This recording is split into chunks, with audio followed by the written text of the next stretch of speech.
ये कहती हैं कि बाज़ औक़ात दुनियावी कामों में हम मशगूल होते हैं और तवज्जो जो है वो दुनियावी कामों की तरफ होती है और हम साथ साथ ज़िक्र इलाही भी कर रहे होते हैं।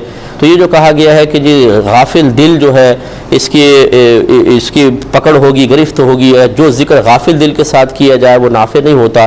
तो गाफिल दिल से क्या मुराद है?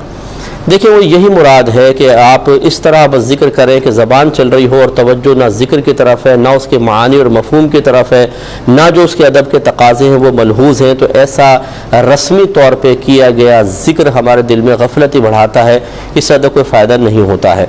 तो लेकिन ये ज़रूर है, जैसे आप दुरूद शरीफ पढ़ रहे हैं और अपना काम भी कर रहे हैं, तो उसके मानी मफ़ाहीम पर भी थोड़ा बहुत तवज्जो रखें तो रहमतों को नुज़ूल होगा इंशाअल्लाह। हाँ, बिल्कुल बस दुरूद शरीफ चल रहा है, आपको ख़ुद नहीं पता मैं क्या पढ़ रहा हूँ।